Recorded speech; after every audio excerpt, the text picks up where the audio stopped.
This episode contains unusually graphic discussion of body horror and mention of sexual violence.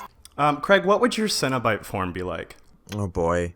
I thought about which Cenobites we would be of the ones in the movie. Oh, okay, go ahead. I think Craig is Butterball because of the glasses. He's got those circle glasses. Okay. Yeah, okay.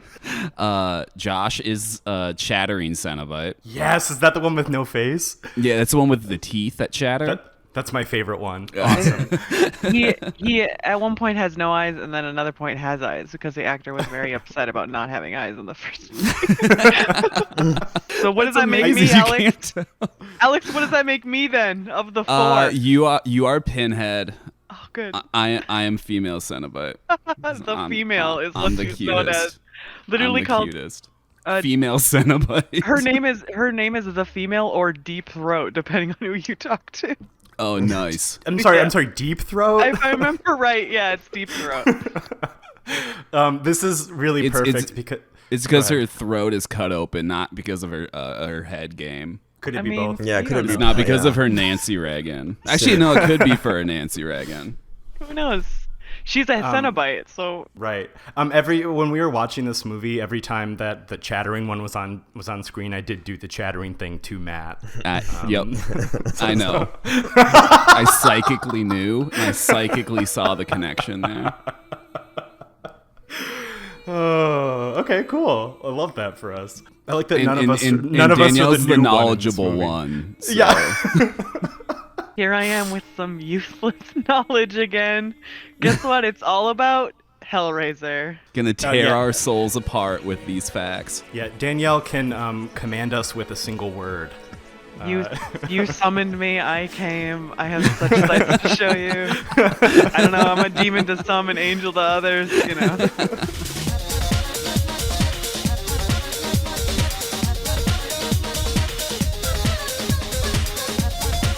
Hello and welcome to Swimfans Bloodbath, your annual digest of horror movies through the ages that we look forward to every year. And instead of running a horror podcast, we deny ourselves. We deny ourselves delights for 11 months out of the year. I am your co-host. I'm your co-host sitting alone in a room with a bunch of puzzles, Josh McKenzie. My Tinder dates keep begging me to burn the mattress. I'm Craig Neeson. The doctor is in. I'm Alex Hawking. Danielle, do you have one? Oh my god. No, I'm just Danielle this time. My brain's too full. I can't be anything this time. I'm sorry. Yeah, you're full to bursting. Well, I recommend amputation. We are very thrilled to have our horror correspondent Danielle Panette back for yet another Bloodbath session. Danielle, thanks for being with us. Yeah, of course. I wouldn't miss this one. This week on your Bloodbath, we are talking about the 1988 Tony Randall film Hellbound Hellraiser 2. Risk addiction. I would say that Risk Edition started at the beginning. It's been Risk Edition since 1, and it continues to be it all the way to what was the last one? Fucking Judgment? Or the one that comes out soon, because the new Hellraiser on Hulu is coming out soon. I think Judgment was the last one before the reboot. Yeah, there's Hellraiser 2, Hell on Earth is the third one, Bloodline, Inferno, which has a Dante it's like a Argento film, I believe, also named Inferno. It's the second one. Yes. Area. Hellseeker, Deader is the name of it. Hellworld, Revelations, and Judgment. These are all Hellraiser movies? These are all Hellraiser movies, yes. Okay. I have a logistical question. Yeah? So we'll go into the plot summary in a second, but at the end of the movie, the Cenobites die. Joke's on you, no they don't. Fantastic. Because I was like, how could there possibly be more movies after let me this? skip to what happens. They become a pile of them, and then they become a pillar, and and then they come out of the pillar. Yep, I believe it's the Pillar of Souls or something. I don't remember the name, but Hellraiser 3 is about them getting out of the pillar. Indeed, Hellraiser 3, Hell on Earth, Hellraiser 3. Yeah. Which one do they go to space? Is that 4? I don't remember. I think that is 4. 4 would be Bloodline, That's where I wouldn't it? tapped out. That's where I tapped out. I'm like, this is not worth my time. You're starting to get into that deep lore at that point in time, which only the movies do and the comics. When you and the homies are a column of pain. Had to grind to get out of this octahedron. Okay, if you haven't seen Hellraiser 2, this takes place immediately after the events of Hellraiser 1.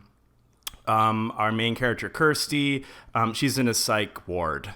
Nobody believes her about the events of the first movie that have just unfolded. Hopefully you know what that movie is, but basically her stepfather and her uncle and her stepmother did demon shit. Oh yes. And they summoned the Cenobites. They terrorized Kirsty and each other, etc. And then Frank came back to life by taking the skin of Kirsty's father. Kirsty escapes the Cenobites by solving the lament configuration. That's the shittiest summary of the first movie. Yeah, that was god awful, but you know what? Maybe it'll just entice people to watch it. Yeah, we're jumping over a lot. Because this is not a podcast about Hellraiser 1. That is more or less. Yeah, I just want you to know that I blunked a lot the entire time that you were saying that. And many a blunk the whole time. Anyway, so Kirsty's in the hospital. She is under the care of Dr. Chenard, and he is a Cenobite fiend. He has collected many lament configurations. He's a ghoul for them. He sort of acts as if he doesn't believe Kirsty's stories, but in reality, he believes them all too well. When the mattress that Julia died on is brought into the police station as evidence, he somehow has it requisitioned and taken to his house instead. And using patients from the mental hospital, he recharges Julia. She crawls out of hell. She begins eating patients. And she gains first her flesh, and then her muscles, and then eventually she even gets her skin back. The only guy on Kirsty's side is Kyle. Kyle is Dr. Chenard's assistant, and he and Kirsty are investigating Dr. Chenard. Meanwhile, there's a mute girl named Tiffany, even though that's not her name. She never gets another name. Tiffany just solves puzzles alone in her ward all the time. She doesn't say anything. And she is Dr. Chenard's final piece of the puzzle. He uses Tiffany to solve the lament configuration, once again opening the portal to hell, where all your favorite beasties are. Julia, meanwhile, is consuming guys after guys. Finally, she murders Kyle, and her skin is complete. She's a woman again, and she, Dr. Chenard, Tiffany, and Kirsty all separately enter hell. Dr. Chenard is quickly dispatched into a tube of pain, where he is consumed. Don't you worry, I got all the lore deets on that one, Fred. Fantastic. Julia pushes Dr. Chenard into a tube of pain. He comes out the other side a Cenobite with a giant worm coming out of his head. And Kirsty and Tiffany are being tormented by the Cenobites. They taunt Kirsty, saying, "You no longer can escape from us because you're already here with us." And the lament configuration mysteriously becomes a pointy diamond shaped thing. Julia tries to capture them. She gets her skin ripped off again, and all the sort of running and dodging of the Cenobites that they're doing comes to a head when Kirsty discovers the human identity of Pinhead. He was a British guy. He went on safaris, and she discovers his human form, keeps that photo handy, and when they're finally cornered by the Cenobites, Kirsty is able to stop her own destruction by showing Pinhead the photo of him as a man. All of the Cenobites begin to remember their human forms just in time for the Doctor, who is now Cenobite, to storm in. He absolutely destroys the 4 other Cenobites. How did they kill him? Why am I blanking? Who? Chenard? They lure him back out to the surface. So what happens is, I believe Tiffany starts forcing the lament configuration back into a cube shape, which Yes. messes with the elder god in the hellscape called Leviathan of the same diamond shape. And when that happens, the tentacle that is connecting to the doctor pulls off and yanks his head off with it. Thank you so much. My brain just completely shut No down. problem. I don't know why you wouldn't remember that. It's a dope shot. It's I was a like, really how does good this shot. movie end? No worries. Anyway, so all the Cenobites are dead, supposedly. The girls leave hell, having resolved the lament configuration. Kirsty and Tiffany are now safe. There's a shot of them leaving the hospital. They have on really nice coats, and they walk away.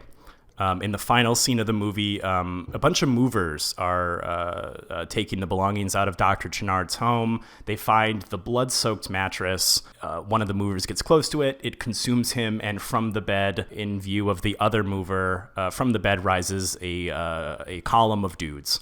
There's a bunch of faces on it, and it begins to speak to the remaining mover as the movie ends. What do we think about Hellraiser 2? I love it.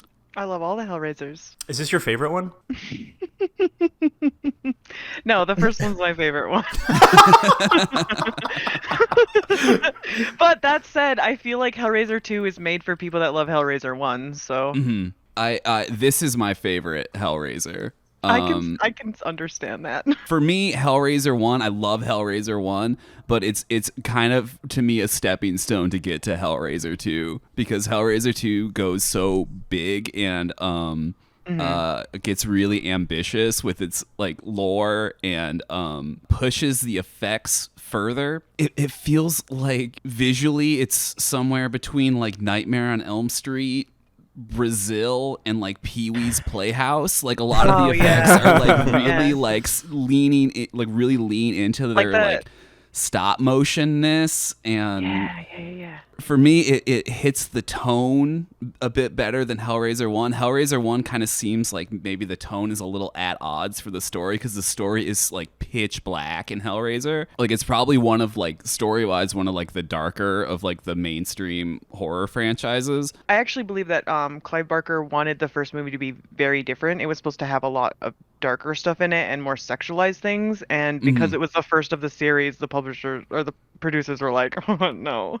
So they said no to quite a bit of what he wanted to be in the movie. I imagine, because it's mostly like an AIDS allegory, or like they're maybe not an allegory, but it's certainly informing a lot of the story elements of it. But Hellraiser 2 is sort of the, I guess, like the Bride of Frankenstein version to Hellraiser's Frankenstein, where it's like, no, we're gonna make two of the monsters and then they're gonna fuck and make a new monster, and I'm gonna do it.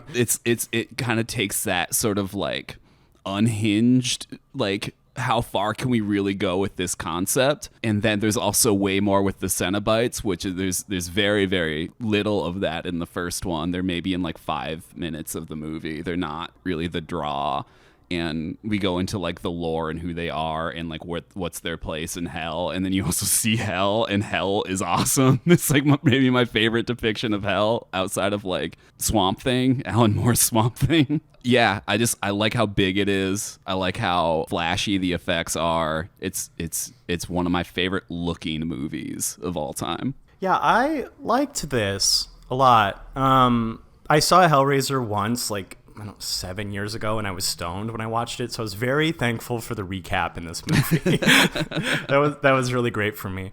Yeah, I thought this was fun. Visually, there's nothing I didn't like. It's gross in all the best ways. I guess I did have the expectation to be a little hornier, but that's okay. The more guts is fine too. Mm-hmm. Really, they let you do guts, but they don't really let you do the horny stuff. Yeah, truly. That's America for you. There was supposed to be, in the first movie, there was supposed to be like the sex scene between Julia and Frank was supposed to be a lot more hardcore, like with sodomy and stuff like that. But first of all, the actors did not want to do it. And second of all, the producers are like, fair enough. I don't know about this, Clive. I don't know. I also like this depiction of hell. I like this like endless labyrinth sort of thing. There is something a little like old gaudy about it, which I appreciated. Mm-hmm. I like that I don't really know what's up with the giant rotating diamond with the beams of darkness coming out of it. I just like there's a lot of like visual details that aren't necessary to be explained to you. Oh, I'm sorry. Okay, well, at least in the text in the movie. Okay, I mean, if you want me to leave the mystery to you, I cannot tell you. No, please tell me. Yeah. There's a lot to love here. I really love the Cenobites. I like that, like, this movie seems hellbent on, like, humanizing them. And so, like, at some point, they're just, like, guys in funny outfits. Which is like a weird creative choice to me, but, like, I can't pretend that I didn't enjoy it. I just... They're less threatening than I remember. There's a lot of just sort of lurking. Yeah, I had a good time. Craig, what'd you think? Yeah, this isn't my first time around the bend. The consistent pace of effect and effect and effect and effect is tremendous. It's actually fuller with effects than I remembered, and I remembered it being just chock full. I mean, it never lets you rest in terms of like an effect happening, which is great. I think that's this movie's like selling point, is that it's deliriously enjoyable when you're seeing, you know, these the puppetry and the costuming and the all the sets, like just tremendous work. Yeah, and I will say that I deeply enjoy this movie. It's garish in all the right ways. I have a problem with movies that involve like rule making, especially like supernatural rule making, where like Reagan in The Exorcist, you're kind of like uncertain about her powers. The movie hand waves it away by having that one scene where she opens a drawer and the father asks her to do it again, and she declines. She's like, no, in time, far too vulgar display of power. So there's like a little bit of like rule making wherein, you know, the demon is powerful, but XYZ thing can defeat it. This movie is delirious. It is making up its own rules, its own kind of like structure. I'm absolutely certain that Danielle has some clarifying lore and rule making to like beat this back, but from me watching this film and having no awareness of the rules at play here, it's just fast and loose. Like, you know, her skin rips off, but didn't know that was a thing. The cube it just wasn't on that well. The cube can transform into an loose. octahedron. They give her the octahedron for some reason, with which they can exit the cubes, the hell cube. Like, just everything is like just so fast and loose. It's making up its own rules as it goes in terms of like how they're like escaping, but it never like, once it settles on something, you don't question it. Like when the octahedron starts like destabilizing, it's like, oh no, we got to get out of here because it's gonna explode or whatever. You kind of snap to whatever this movie is telling you is the rule at that point. So I think it manages to like have its cake and eat it too, wherein the Cenobites are like badasses, but all they can do when confronted with the doctor is like throw some hooks into them.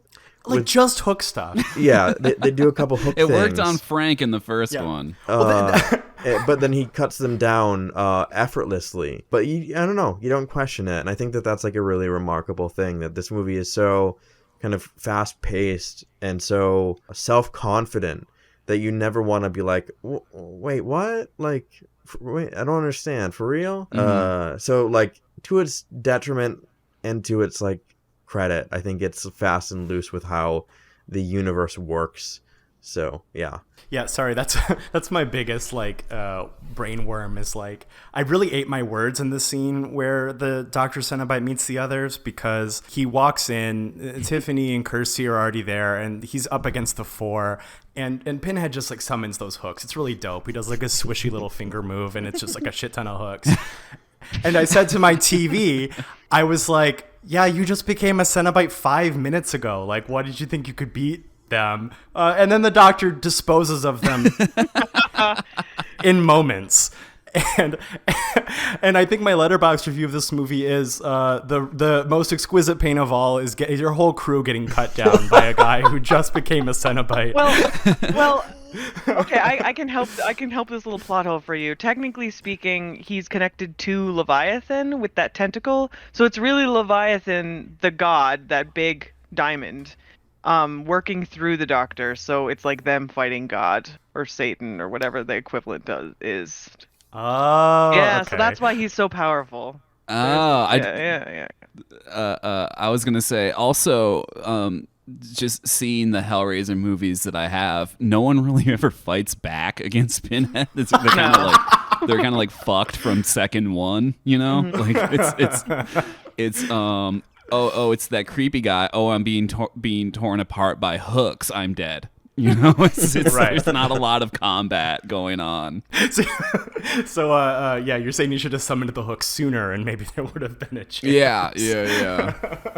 You got to get him before he turns into a Cenobite. I didn't quite connect that the colossal rotating diamond was Leviathan. I mean, I know that they talk about Leviathan. I think I didn't says realize that wasn't an object. Yeah, it's like an eldritch god essentially, and it takes the form of that diamond thing. Mm-hmm. Yep. There's a great line about it. I don't remember the exact phrasing of it. She says like god of flesh or something, and then calls him Lord of the Labyrinth. Lord of the remember the whole Labyrinth, I thing. think, was the phrasing that I liked. I don't know. I love the idea that like hell is just a vast maze that there's almost nothing in it but occasional torture rooms. It's really interesting because if you contrast this to the second book, which came out way after this, hell in that book is like it's like a whole world with like people and streets and streetlights and sort of cops and stuff. So you compare that to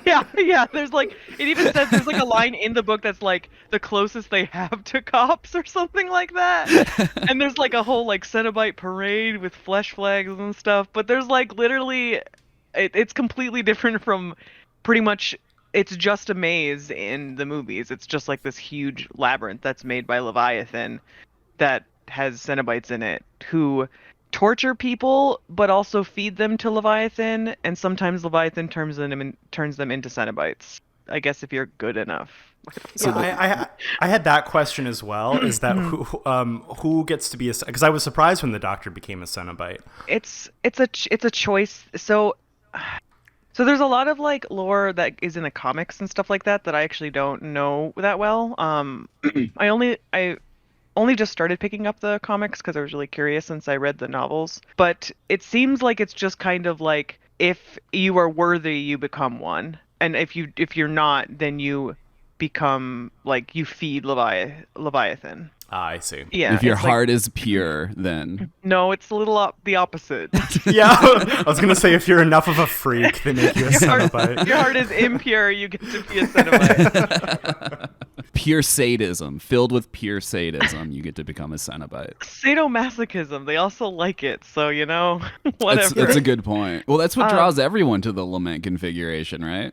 Well, it's sort of. So like how the lament configuration works is just kind of like an allure to it, but you just kind of want to touch it and like want to solve it, and it's kind of like a magic that takes you over. In the book, it talks a little bit more about how it like pleasures you while you're opening it, like pleasures you.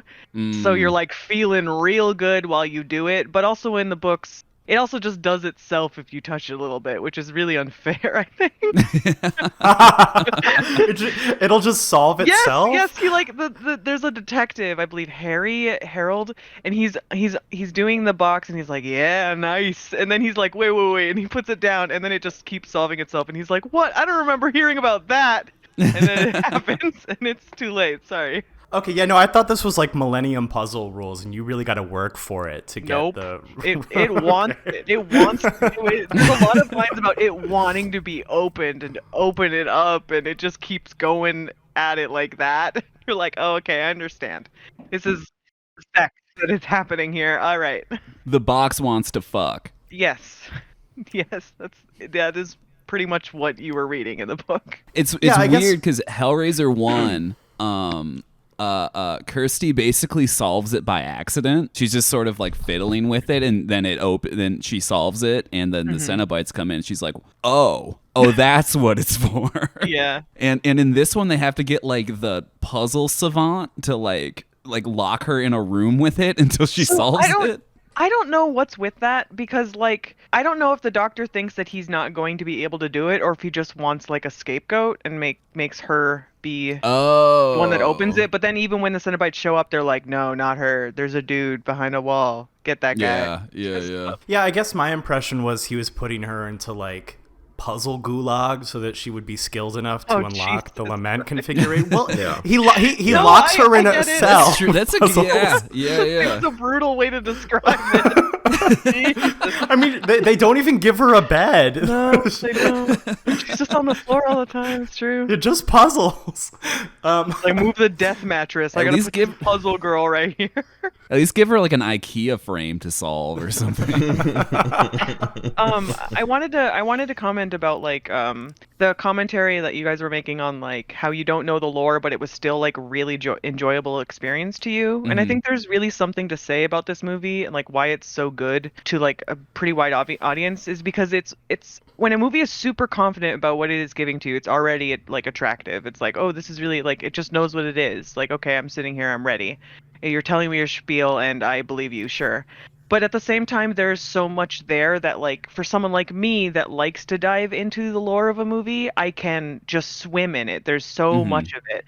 But you don't have to, and it's still just as stunning and enjoyable experience, even if you don't know anything about the lore. And I think that that's, like, a really good thing about the movie, like, what makes it so strong. That's one of the reasons I prefer the second one, is that even if I don't understand how stuff is working, it still feels like something's in place here. Like there's something kind of at the fringes of this that is working, and it feels like kind of like uniquely alive in that kind of way. And that's one of the things I really like about it.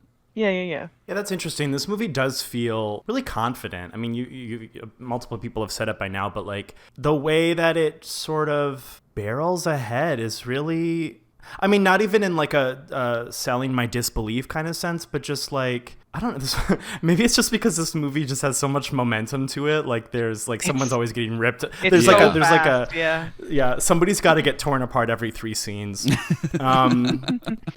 Which absolutely love that, obviously. But yeah, it really just has so much momentum to it. And I think that it definitely sort of informs that sort of confidence that you're talking about. The fact that this movie does not stop to breathe even once. Because why should it? There's always somebody else to maim. Yeah.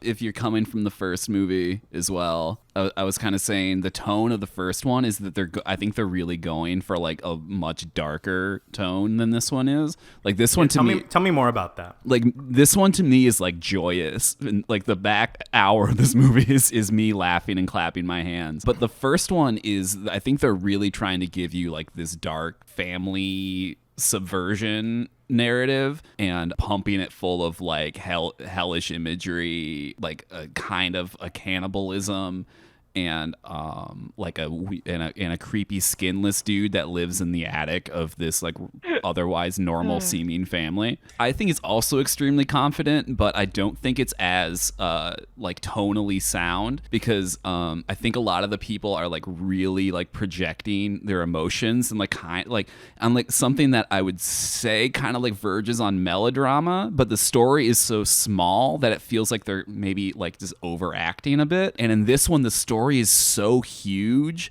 All the characters are huge because like everyone has like insane costumes, and like you see different forms of each character. Like you see like human and Cenobite forms of like 6 or 7 characters in this movie, and then they're all building this whole hell world thing, and that it keeps a similar kind of acting style. Like I think you could really cut the movies together and it'd be like basically seamless. But it to me it feels like this is like the vision achieved. Like this is like tonal perfection.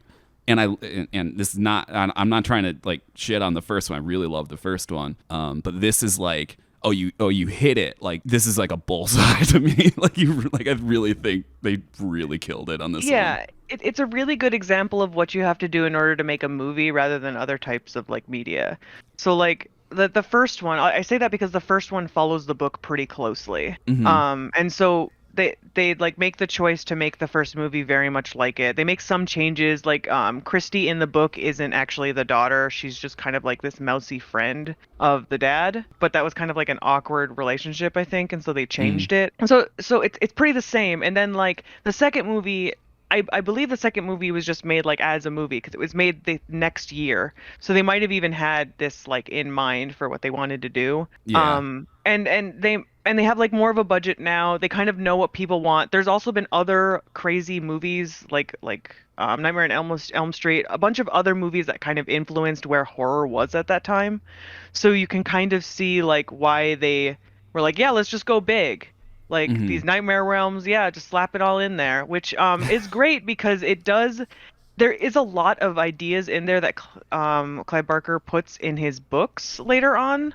But it's interesting to see like how they're different in the books and the comics as opposed to the movies. And again, it's just kind of like what works for a book doesn't work for a movie. It's like you can't expect it to be the same and work out in the same way. Your audiences are completely different. I think like a lot of the dialogue in the first one, like I like it, and it seems like it'd actually be like really, really creepy if sometimes they weren't saying the lines so big. And that like because I rewatched the first one, I basically double featured them, and that was like one of my biggest takeaways is that this movie is awesome, but like maybe in like the first act they could have like toned it down a little bit. This reminds me of like it's this thing that's like a problem with horror books and movies, like well, not a problem, but it's something that's really obvious when you watch a lot of horror and read a lot of horror, which I have been doing quite a bit lately, especially. And you miss a lot of things context-wise and introspection-wise when you make a movie. You can't just have the characters like verbally narrating what they're thinking. Well, in a book, you're reading it, and it makes more sense to you to be reading it. So a lot of times you end up getting these very kind of like overly acted parts because they're trying to portray all of these things to you that the book would normally just tell you, but they can't do that in a movie. Yeah. I think it was because I think it was like the first movie Clive Barker directed as well, right? I think it was the first one. So I know he would go on to do like Nightbreed and stuff, but I'm pretty sure Hellraiser is his first kind of stab at it, and it's really impressive. Like I really, really love the visuals in it. Like effects work is not easy to do. I mean, he definitely knew what he wanted. So like, yeah. I mean, if you read any of his other things, it's all kind of he's just kind of, I don't know how to describe it. I guess he just likes a certain aesthetic, and it is in everything he touches. He likes hooks. He likes hooks. He likes chains and hooks. He likes really blatantly sexual gore, which is in pretty much everything that he has written almost. He does these like short story compilations called Books of Blood, and there's tons of them, and there are just tons and tons of short stories that he's written. Some are very good, some are very bad. But throughout all of them, there's that same kind of like sexualized horror aspect of it. I mean, everybody seems to be very aware of everybody else constantly. I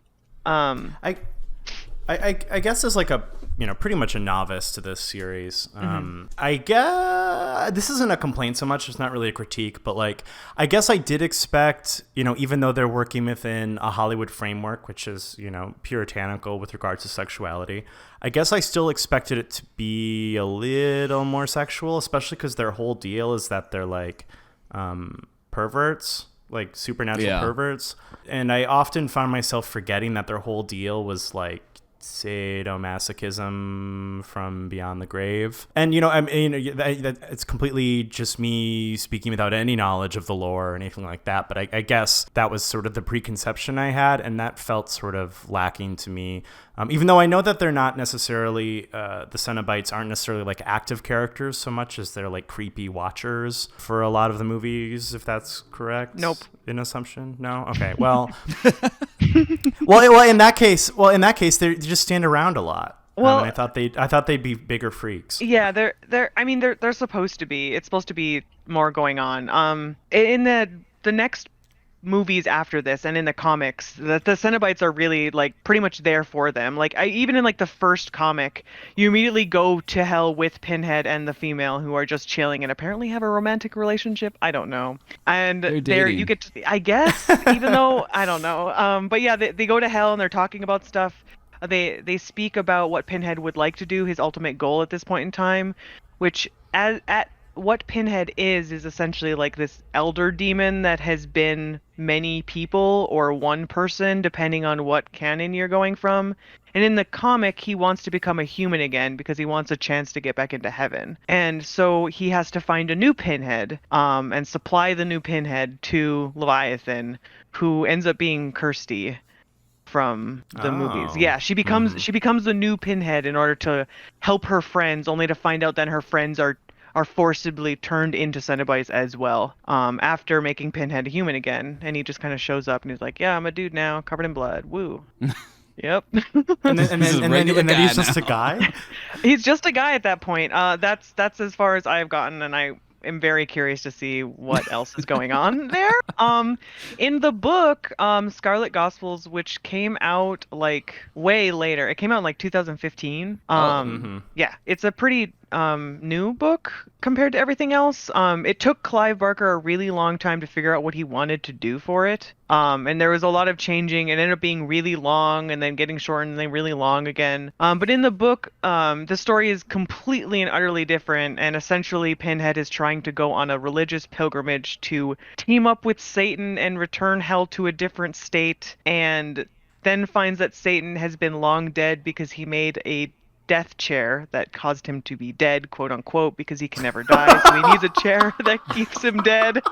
And he's like, oh shit, Satan's dead. And so Pinhead takes Satan's armor off of him after taking his body out of his death chair, puts Satan's armor on, and is like, now I'm the new Satan. Then Satan is like, yo, actually, I'm still alive because the chair kept me dead. And then he kills Pinhead. Jesus Christ. Can't believe my death chair did as advertised. Yeah. It's actually it's like a really, really cool, the way that it's described in the book is like very cool looking, because it's like Satan is like this beautiful creature that's like in this giant death throne that he made for himself. It's just like really interesting. The book has really, really cool visuals, but it is completely and utterly different from the movies and the comic. Well, it seems like within canon, there's such varied views of the Cenobites as characters as there are in my head, because I guess I can't decide if I want them to be like unknowable movie monsters or if I want them to be like guys that you get to know, which it sounds like you do get to know them. And I feel like what we get in this movie, again, not necessarily a critique, but I feel like it's uncomfortably in between those things where they're like movie monsters and guys. And I don't know if I wanted them to be more of one or the other, if that makes sense. Like, I don't know if I wanted them to be more of characters or if I wanted them to be more of like scary beasts. Well, I have news for you. You get to have both, because what happens is Pinhead and the man that he was, which is he's actually like a British soldier, I believe. But they are pulled apart and become two separate things, because the idea is that Pinhead is like this forever demon thing that different people take up the mantle. And it's like James Bond. It's like a separate, yes, demon James Bond, hell priest James Bond, yes. And so new people can become Pinhead, and it's always like a high priest. Someone is the high priest. So they do become two different things. So you do get to have a guy that you could know if you would like to, or you can just have an entity that is Pinhead. You can have both. Yeah, something for everyone in this movie. I do love Pinhead being a title that can be earned. Yeah, he has like a bunch of titles depending on like where you are, where you sit in the book. Like in Scarlet Gospels, I believe he's only referred to as Pinhead in that because of like what happened, like the fan base calling him Pinhead and naming him that after the movies, which is really neat to know. But in the book, he doesn't call himself Pinhead. Other people know him as Pinhead, and he actually hates it and doesn't like it. And people will make fun of him. It is sort of diminutive. Yeah, it does. It means, Pinhead. It means simpleton. It means someone that's simple or foolish. And so like people will just toss that at him, and it like kind of pisses him off. I believe at early in the book, in the Scarlet Gospel, it pisses him off so much that he takes a piece of himself and puts it inside of a man's head, and it becomes worms that lay eggs in all of his body and kill him by exploding out of him. That's his revenge for calling him Pinhead. Just summon hooks. Just use your hooks. There's a lot more than that in the book. He has the ability to apparently make a woman that has had 11 abortions have a baby in the time span of like half an hour. then that baby grows up to be a full-grown woman that begins to eat everyone in that scene, and it's just a lot that happens. I've seen Old. And that's yeah. Oh, that movie was made for one scene. So It was the best scene of that movie. That was good. So he's kind of like, and he performs like anti-miracles. He's like a, I mean, he's not literally an antichrist figure, but he like. So are we talking about the movies or the book right now? Danielle, I've never read any of the books. I guess I'm talking in general to know more about the character, because he can like do. He's a servant. Things. He's a servant of Leviathan, like all the Cenobites are, and in the book, he's a servant of Satan. Or his order, rather, because the Cenobites are actually just a part of hell. They're part of like a religious order, sort of pseudo-religious, and they have like an abbot that's in charge of everything. And they do. It's just a type of hell that, like, I think it's described like it's a part of hell that is so bad that if you're in another part of hell, you can just be like, oh, at least I'm not that guy over there in there. like the worst part of hell. Like, oh shit, I was sent to the labyrinth. Fuck. I may be a flesh column, but at least I'm not over there. Pretty much. At least I'm not a gooey mattress. Okay, that's interesting. Yeah. The book is really interesting. It's just really brutal. So if anybody is interested in reading it, let me just tell you right away that the first chapter will start you off in a manner that will set you up for the rest of the book, and as it's quite a lot that is going on. What goes on? Wow. Content warning for this part. So it starts off with a bunch of magicians resurrecting another magician that has died because he got killed by an entity that they do not know yet. And they have revived him in order to ask him for help with dealing with this entity. And he, upon being revived, he essentially is like, yo, what the fuck? I don't want to be alive again. I was happy being dead after what happened. And so they're asking him for help, and he sort of helps them by saying, okay, well, this guy this thing that is killing us wants all of our magic stuff. So, like, just get your magic stuff together and give him all your magic stuff, and maybe he won't kill you. So they'd start making lists and stuff of all of the things that these occult items that they own in order to give them to this creature, this demon or entity. And then Pinhead shows up and is like, haha, I don't want your stuff, but he does pretend like he does here and there. He's very cocky and like quirky in the book. He's got a little sass to him. He's sassy. Yeah, he's pretty sassy in Scarlet Gospel. And so he essentially makes it seem like he's going to do what they want, and then begins to horribly torture all of them and mutilate them. One of the guys he does keep alive, he essentially splits his upper head in half and shoves like a stick between it to keep his head open, and then makes him into like a servant by taking all of his memories of what he was. The rest of them are killed. A woman dies from a heart attack from how scared she is. The guy with the worms was the guy that was revived, and so that is his second death, unfortunately for him. He was right to want to stay dead. Another woman, it's an older woman, the one that had abortion. She's made to be pregnant, and then is he tells another magician to rape her and act like a dog the whole time. Jesus Christ. And he makes her pregnant really quickly throughout that, and then he makes her lactate and forces the man to drink the milk off the ground. They all die from all of that, except for the guy that pretended to be a dog, which became his servant later. So that is actually the first chapter. Wow. All that It's chapter happens in the 1? first chapter. Yes. So the book is kind of like, yeah. So the book No, is we kind got of- his hooks? Yes. We got his hooks! This happens immediately upon reading the book. So like, I'm just gonna tell you, that's the journey that you're gonna be on. Yeah. It's not for everyone, I would say. And then you end up meeting the main character, who's like this detective whose partner died from being killed by some kind of otherworldly entity that showed up, melted his partner slowly, and made the main character spit into its hand, and forced him to watch his friend melt while the demon thing vigorously jacked off next to him. So that is the next scene after the first one that I explained to you. Chapter 2. Yeah. Yeah. So when you say The JO crystals are real. So when you say that you wish that it was more sexual, believe me when I say Clive Barker tried to probably do that and nobody let him do it. Well, I guess I don't mean I want it to be more explicit. I guess I should. No, I mean, I don't mean you expected it to be, and that's why it wouldn't. Yeah. But believe me, it probably would have been if he got to have his way because of all of that. But I imagine every single idea that he gave them that he wanted to do, they were like, no. So. I feel like the sexlessness of Hellraiser 2 is, I think they get away with it by attaching it so closely to Hellraiser 1. Mm-hmm. Because you understand in that like the Cenobites exist for people that think that they've experienced like that, like they're tired of earthly sensations and they crave more, and like that like urge kind of drives them to this lament configuration which summons the Cenobites, and you kind of understand that they're like through that they're like sadomasochism demons or and I think that kind of because they look like they're covered in leather, like they look like sadomasochism demons. They do, and yeah.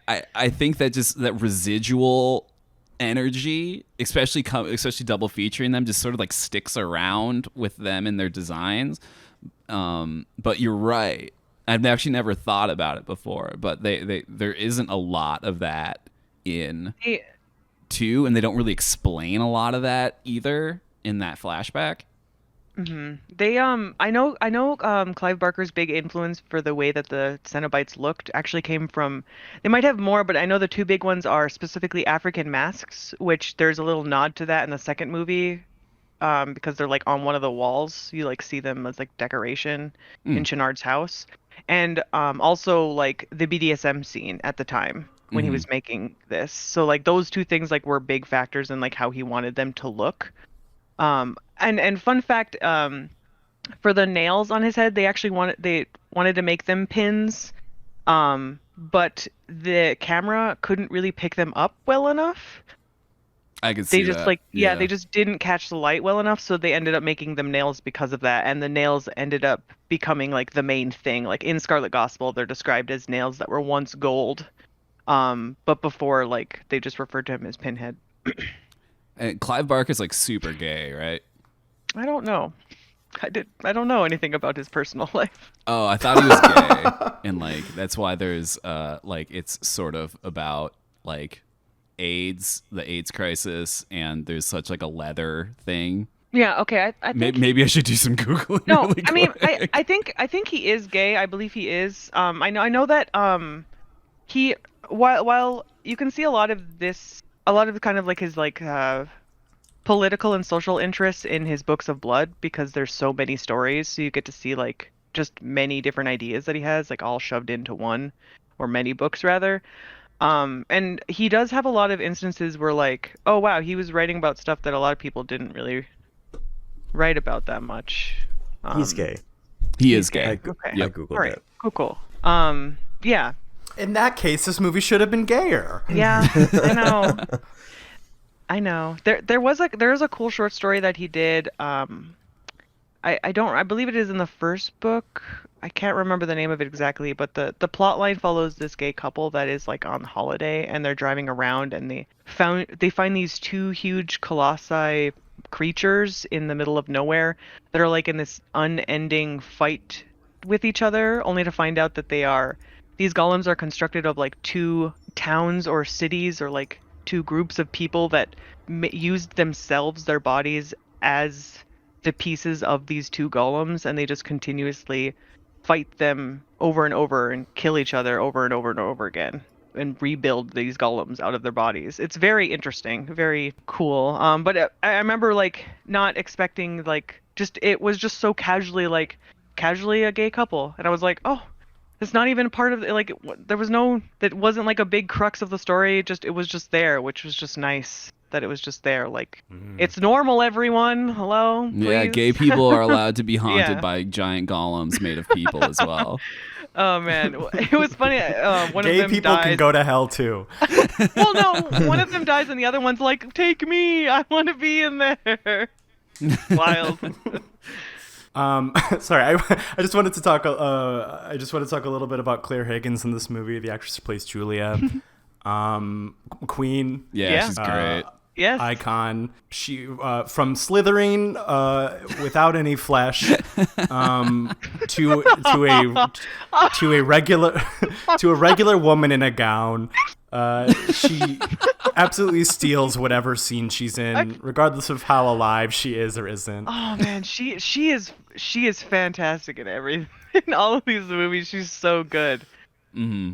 Oh man, whoever dressed her too also knows what is up. Yeah, the look where after Chennard has let her ruin his home with her bloody body and then decides to wrap her in bandages. The bandages with like that knotted dress is truly it's an iconic figure. You don't mean you didn't like the white suit in his white apartment on this woman with no skin? You didn't like that? He put no thought into that. I feel like I was howling. I was like, why the white suit, because Chennard? I think he was into it, honestly. Ah. I want to see more of this blood. Yeah, put my white suit on. Now it's red. Cool. Doesn't she say something like, I'm uncomfortable, or like I'm this cold. isn't working. She's I'm like, cold. Don't look at me. And he calls her like beautiful or something like that, which is sweet, but then also not. None of this is sweet. I mean, I did appreciate that Chernard was so horny for her that even after he was a Cenobite, Kersey got to like put on Julia's skin, Right, and, like fool Mission him. Impossible style. You know what's funny though about him being really into it is he like at the point where things start to actually happen, he just seems confused the whole time. He's just like, what's going on? Where am I? What's happening? Like he's completely just befuddled by every single thing that is happening afterwards. Like he didn't expect this to just break bad after. Well, right, like he's like, this is the last time I'm going to get to have any sort of romantic act that doesn't involve nails, so I'm going to take it while I can get it.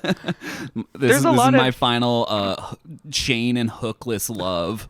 I think all the kissing to distract someone was like the little sexual stuff you're gonna get. And that's how much they were willing to give us, which happens twice in the second movie, I believe. Because Julia kisses the doctor to distract him when they get the box to turn it back into the cube shape. And Kyle, is that the name of the disposable white man in this? He is kissed by Julia to distract him, who then like soul suck sponge thing just eats him afterwards. Oh, in the first one, there's a really useless, like just random white dude character who's Kirsty's boyfriend-ish. Yeah. Like they walk home together at one point. I think that's about like their entire connection before the climax of the movie.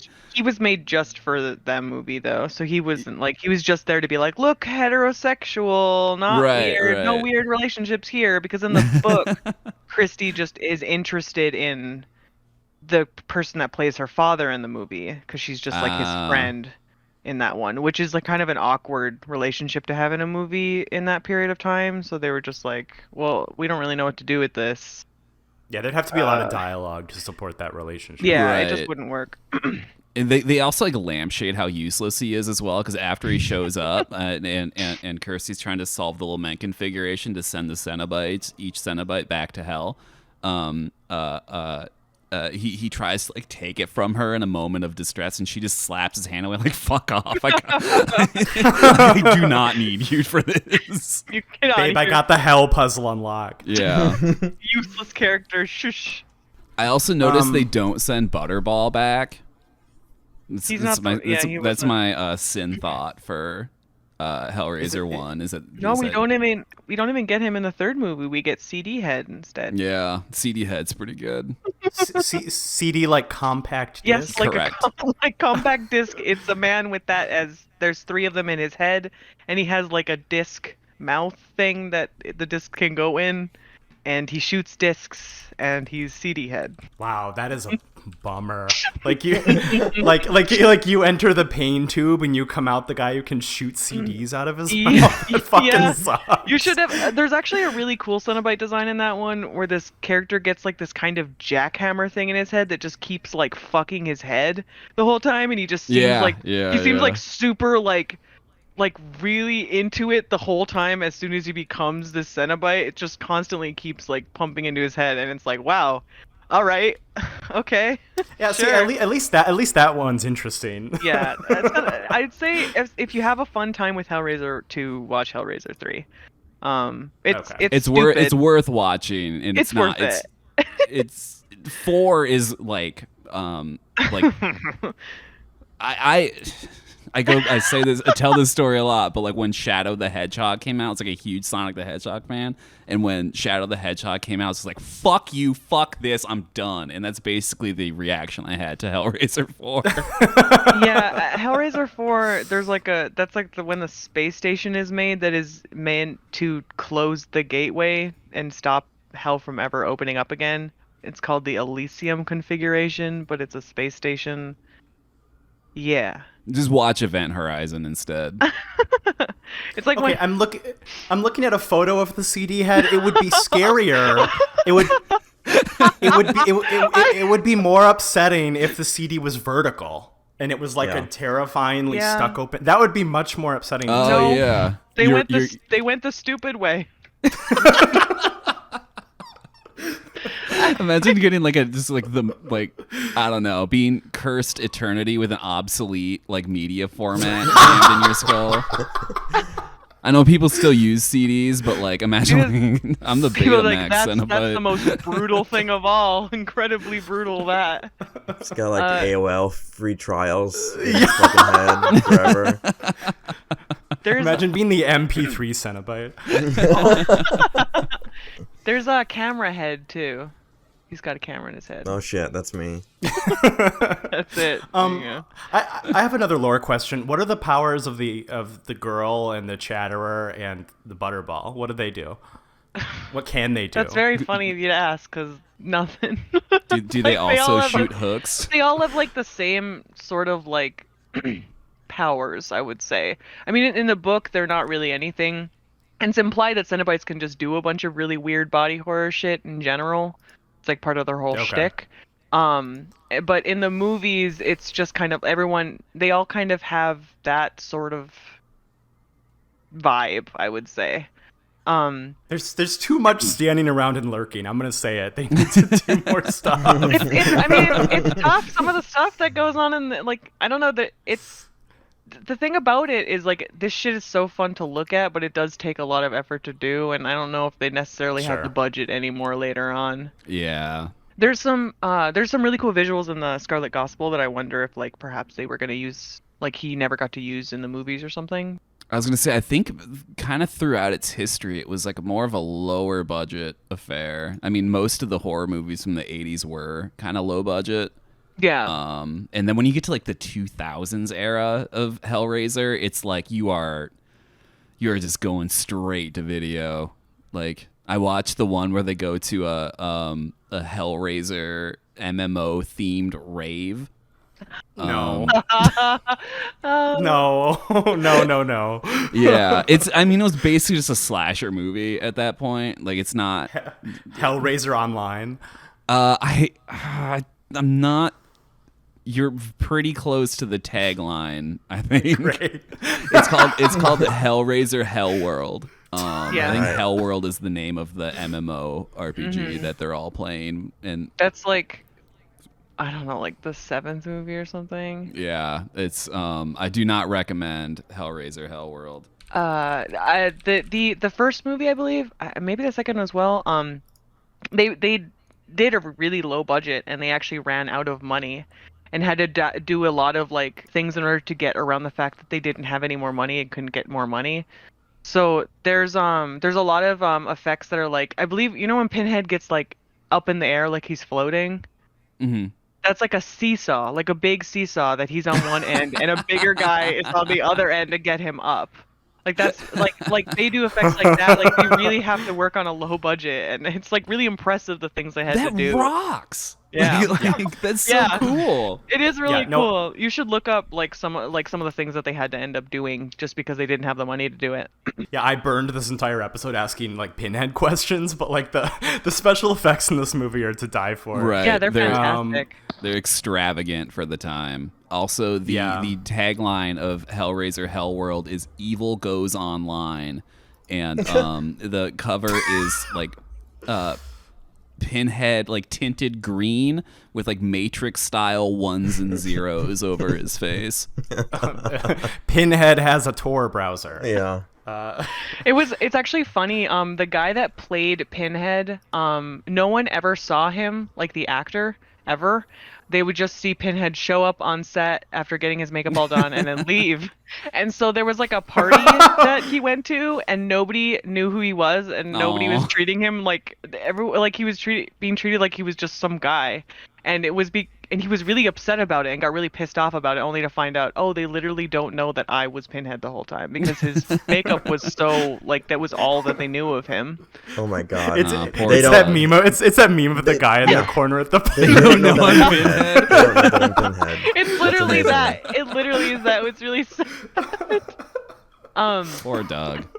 There was another design problem. I mentioned it earlier with the Chatterer, where the guy that played him hated being unable to see the whole time, that he like convinced them, hey, can I have eyes in the second movie? And they said, okay, fine, because he did have an entire scene where he was supposed to like chase the characters, and that would have been incredibly difficult for him to do if his face was completely covered, which it was in the first movie. He couldn't see anything. Would have looked cool though. It would have looked really cool.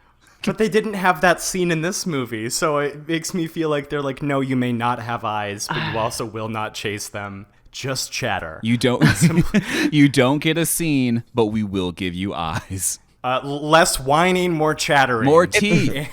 In the comics, and I think I mean probably in something else he's referred to it as well, but the Chatter's also called like the Page, because the Hell Priest is like the Hell Priest, and then the Chatter is a page. Yeah. Don't pages like take messages for people? Yes, my friend.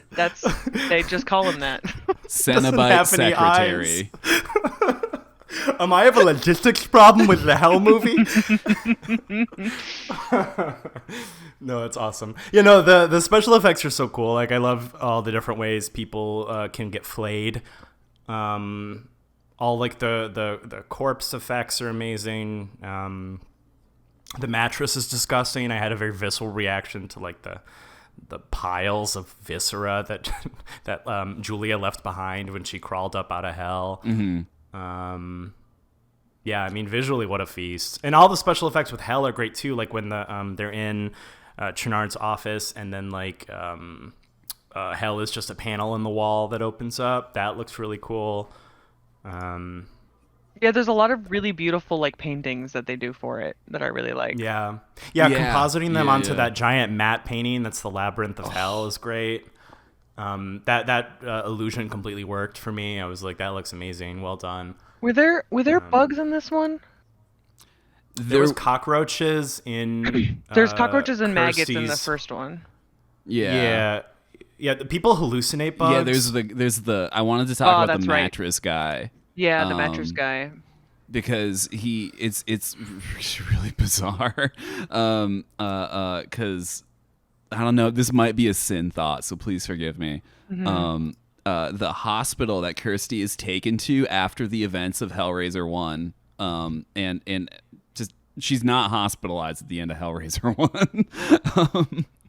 1. There is a she basically wakes up, and like the lead doctor at the hospital is like a guy who's already studying like the cube that she was just involved with. And then not only that, but has a secret asylum basement floor labeled maintenance, where he keeps all of the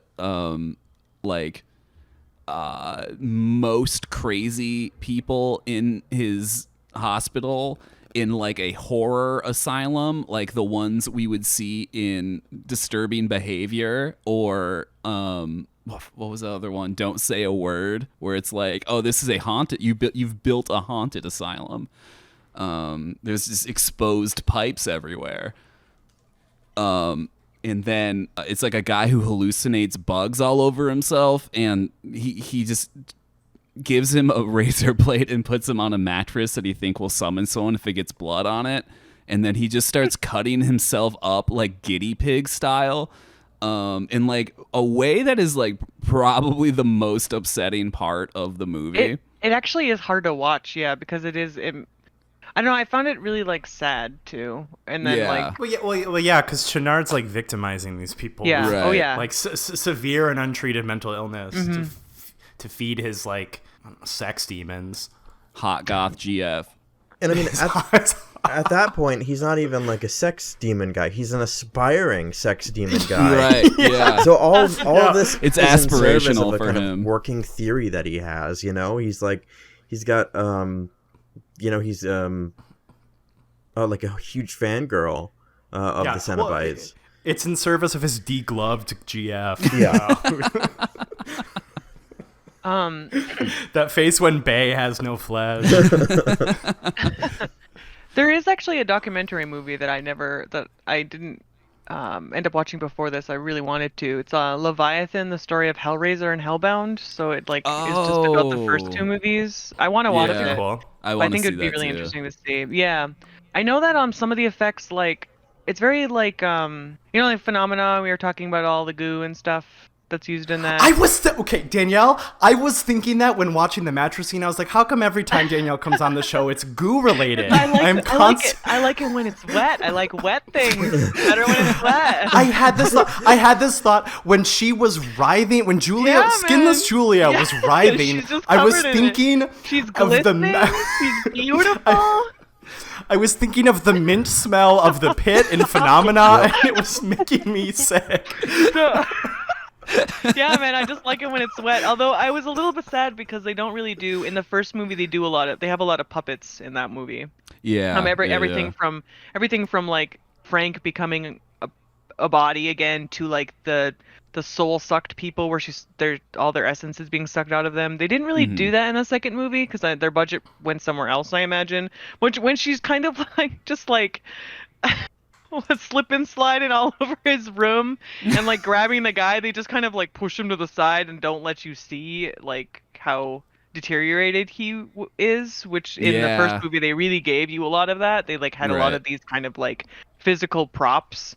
I believe in the movie as well. I think they use them in Phenomena, but in the first Hellbound or Hellraiser movie they use condoms and lubricant and some other just like various like materials. I think like they use like sheet latex and wax, and like that's how you end up seeing like the beating heart under the floor, if you remember right. That's like a condom and some like tube and glue and stuff, and they just like pump it full of air and make it look like an organ down there. God, and then they do so like cool. it's awesome. And the like all of the animation of like the body like forming is just reversing the film of melting wax, since they just go backwards. Nice. Yeah, it's super cool. It was just so well done. You don't get a lot of that in the second movie, which I really enjoy. What they ended up doing, that kind of went to, I mean, they were doing such a much bigger sort of idea for everything, like all the matte paintings and like these huge sets and all of that. So the money went somewhere else, obviously. Mm-hmm. They did have bug wranglers though in both of them. So, and fun fact, in where they filmed this in Europe, I think. I don't remember specifically where in Europe, but in order for you to have cockroaches in a movie, they have to all be the same gender. So they had to pay a wrangler that was good enough to make sure he had all of one gender cockroach for them. It's because otherwise they could have an infestation. Yeah, so he had to make sure he had all male or female, and they had to decide which ones that they wanted, and they had to make sure every single one of them was the same gender. Just a thing I know. More bugs. Movie making is so weird. Another Just bug like, flick. It's like it's got to be insane. wet and have bugs, and then I'll talk Yeah, about it. me when I'm planning a guest list for my next birthday party. Fantastic. Yeah, this is another ooze picture from Danielle. I did have that thought. Well, I it makes me happy that that I would be thought of. I'm just like, oh, this movie's pretty wet. Well, I bet Danielle would wanna. I bet they know about this. Don't worry, I know an expert. Oh man. Great, that's what I'm known for. I'll take it. the fucking Yeah, scene in ooze correspondent. the Yeah. scene in Training Day. Didn't know you like to get wet. Like, that, Denzel Washington is Danielle. I think all the time about the Phenomena episode where Alex is like, I can't believe you'd rather smell corpse than the smell of like mint or whatever was in that fucking pit. And I was like, honestly, That's weird. That's still weird. You want there's to be something my so visceral about the mint my- that's really my mint nauseating. yogurt. It's just pit. bugs and mint, Josh. Get in the pit. Oh man. Do you guys have any final thoughts about Hellraiser 2? Any final reflections? This is a stupid anatomy question. Does skin grow back? If you're Not if you, like- Not like degloved? that. So okay. No. No. So in the first I'm- movie, yeah. he doesn't get skin either. Remember, Right. he takes the Right. dad's skin. So it almost makes it seem like they can't get the skin back, because in both movies they get up to a certain point where then they're like, well, gotta go find a new suit, like, and they just have to find skin. Mm-hmm. I don't Wait, know. But Julia got her skin back. I know. Julia got her I know, skin but back. for some reason it's like put on her. It already. I don't know. It's so strange. Yeah, I mean, it's not and on there very well. It's not, inconsistent. No, it's not it's- stuck it's- correctly. Sliding around on there, like Vincent D'Onofrio in Men in Black. I think its skin grows back to a certain point, but yeah, it's not like your liver. It doesn't just fully regenerate. Yeah. Like if it like it. Sorry, if you're degloved and you don't get like a skin graft and they can't recover the skin, I assume you just lose your hand eventually. I would. Yeah, I would think you so. can't in real life you can't grow skin back if you Yeah, have get no back skin. to Okay, it. I Can didn't. you grow I back didn't your know. whole hand? There's no stupid questions on the podcast. I didn't know. Now I know. I still don't know, so I'm gonna If- go if- Google if it. and one I'm of gonna our have to look listener- at degloved things. Oh, that's why. Also I couldn't Google it because I didn't want to Yeah. see. Yeah, that's fair. I think this is the first episode where we're gonna have to put like a body horror like, robot lady at the top. I actually told Alex that too. I'm like, how should I censor myself at all? Should I just not say certain things? Because I can just not say certain things. And Alex is like, no, we'll be fine. So Yeah. here you There's go. a robot lady. It'll be fine. just have her mention this. No. What were we gonna do? Not talk about a woman getting degloved? I don't think so. it's the text of the movie. Yeah. It's a movie about people with no skin putting on the skin of other people to disguise themselves. That happens in both movies. Oh, I also want to make a partial comment. Is there is clowns in this movie, and that's nice. Oh yeah. That's nice. Really There's- briefly, yeah. we go to the Fun carnival. house. Yeah, Tiffany goes to the dark carnival, and then I thought that was gonna be. There's I like thought a that was weird gonna be- man with no eyes. It's good. Clown. Yeah, I kind of thought. Okay, when we were watching that scene, Matt was like, "That's the shittiest juggling. It's just two balls." It's hell. It's hell. Of course it and I'm is. like, and You're I'm not like, gonna "But get this is all-" entertained here, dog. You're gonna get flayed apart. I love the idea that in hell there's just a shitty carnival that you have to watch, and it's Well, I was just like, really bad. I was like, I didn't know I was looking with the juggling critic over here. Yes, we have a trapeze artist. No, they never make it. The man that puts his head in a lion mouth always gets his head eaten by the lion. And that's his hell. That over and over again. And you have to watch it. Sorry. Yeah, they actually blend up the clowns to get them in the tiny car. No! they just pour out when the door opens. No! Oh my god. That's so sad. I just feel like they would be. I feel like they would like morph back into clowns, but just look like the clowns from Killer Clowns from Outer Space. So they're all chunky. Any final thoughts? Any other final thoughts? About Movie's Hellraiser great. 2? This movie, Good. Watch 5 it. out of 5 for me. Yeah, the effects are beautiful. I think it deserves some kind of award for the rapidity and the kind of rhythm which it establishes the kind of effects. There's almost no restraint in a good way. It keeps it coming, and it's beautiful. Yeah, I gave this 3.5 myself. Yeah, 3.5 for me. How many Hellraiser movies are there? They all get 5. All 5 for me. 5. Hellraiser Hellworld, 5 out of 5. 5 out of 5. What? Get me on that space station, the Elysium. Let's go. 5 stars. Love it. Okay, can we as a group, if only there was a 4.25, can we as a group agree on either a 4 or a 4.5? 4 is fine. 4 is fine. 4 works. I guess. I guess so. Fantastic. Josh gets the hooks first. Honestly, that was my favorite part of the movie is when Pinhead summons the hooks, because it's such like The hooks are good. it's so female prisoner Scorpion 701, because there's like an anime-ness to it when he Right. summons the hooks. It is true. It is. And I did cheer. It's his moon tiara. Yeah. It absolutely is.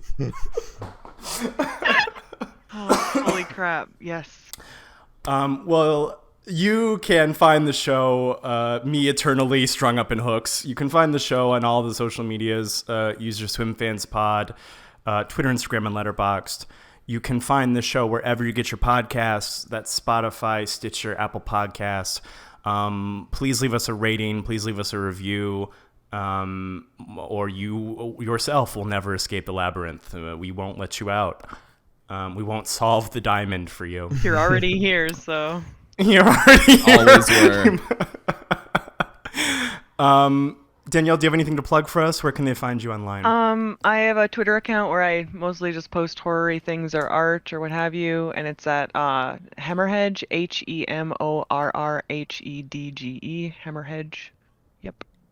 You can find me online at user Ramons, IMONNS, Twitter, Instagram, and Letterboxd. Alex. You can follow me on Twitter at Diatron5 and on Letterboxd, Diatron. Craig. Find me at Craig Neeson on Instagram and Letterboxd and www.craigneeson.com. Next week on Bloodbath, we have Edgar Wright 2021 film Last Night in Soho. One Night in Soho? Last Night in Soho. Last night, I think. Still haven't seen it. Real excited. Yep. So same Swimfans time, same Swimfans place for October. What's taking us out? Is there a Hellraiser song? Monster Mash. Oh, okay. Or one of the songs that's like not the Monster Mash, but it's basically the Monster Mash. Can Like it the be Nine Monster Inch Nails Hop. Closer? Can it be that? The Monster Hop. Isn't there Dracula and Frankenstein will always be friends? Yeah, there's I don't know if I have time to get into this. We're running long. All right, it's fine. There are dozens of songs about Dracula and Frankenstein throwing a party, and we'll go out with one of them that's not Monster Mash. Good. Okay. Bye-bye. Bye-bye. Bye.